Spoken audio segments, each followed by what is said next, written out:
Welcome to the Forge, my wanton wildlings. I'm your creepsmith, and I hope you like my work. I keep saying that we have good reasons to fear. It's an evolved response to the perception of danger. But some folks don't feel it much, or don't see the need for it. Until they really experience it. Like tonight's protagonist in I Used to Be Fearless, author unknown. Horror movies never really scared me.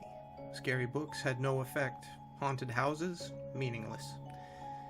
I was never a child who slept with the covers over their face or with a nightlight. And as a little girl, I never felt the need to crawl into bed with my mother after having a nightmare. I never really had nightmares to begin with, and the few that I did, most would never consider a nightmare at all. I've never been afraid of what goes bump in the night. Our home security system kept away fears of very real humans with dark intentions, as did our Rottweiler, aptly named Killer. As for threats outside the home, well, who could be afraid in a nice white upper-class community? I've lived in a bland bubble all my life, never really knowing what fear is. So why should I be afraid of the dark? Up until this moment, I haven't been. I saw it all as childish and illogical. Of course, I don't feel that way anymore. I'm writing this to you now as a warning because it's too late for me. I know that now, and it's brought on a surreal sort of calm. When I finish warning you, it'll be all over. So forgive me for being long-winded. I enjoyed life a bit more than I was once willing to admit. It all started with what I thought was a virus. I'd been linked to a video called Girls and Boys Come Out to Play. It sounded harmless enough. I thought it was an art student film, perhaps. The person who'd linked the video promised that it was very good, well worth watching. I can't remember the video. All I can remember is the feeling that it brought up. It wasn't quite fear, but it was close. I was uncomfortable. I was unnerved. I was also vaguely ill. From then on, things only got worse. The background on my computer had changed to a picture of a disturbed-looking young woman who stared at me from a black abyss. Every now and then, and growing more frequent by the day, strange noises would emit from my computer even though the sound wasn't on. Screaming, strange laughter, grinding noises. At the time, I was annoyed. The fear hadn't quite settled in yet. Then the faces started popping up, like those ridiculous screamers that scared my friends in high school. Yet these were different. They looked real. They were the faces of the dead, and they had died violent deaths.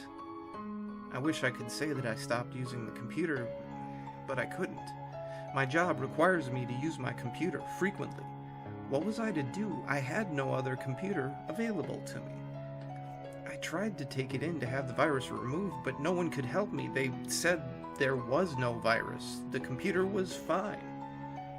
Meanwhile, it got worse. The faces weren't just popping up, they'd stay, and with those horrible, rotted eyes, they'd hold my gaze. I couldn't look away from them and their terrible, mocking grins. And oh God, the smell! My computer forever had a stench of death around it. I thought I was going crazy. I thought that perhaps someone was messing with me.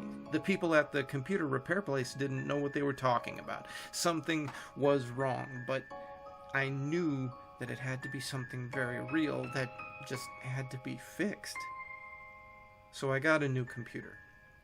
Everything was fine for a while, but then it all came back, and in full force. Now there were voices. Now there was screaming. Now the rotted faces showed their stinking bodies. I could see every maggot, every fly, every pus-filled crevice, and they were calling to me. telling me that soon, very soon, I'd be joining them.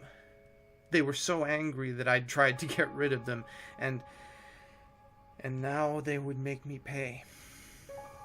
I didn't know what to do. Ignoring the problem wasn't working. I thought maybe it was the fault of a friend from work. Perhaps it came from the emails they'd been sending me.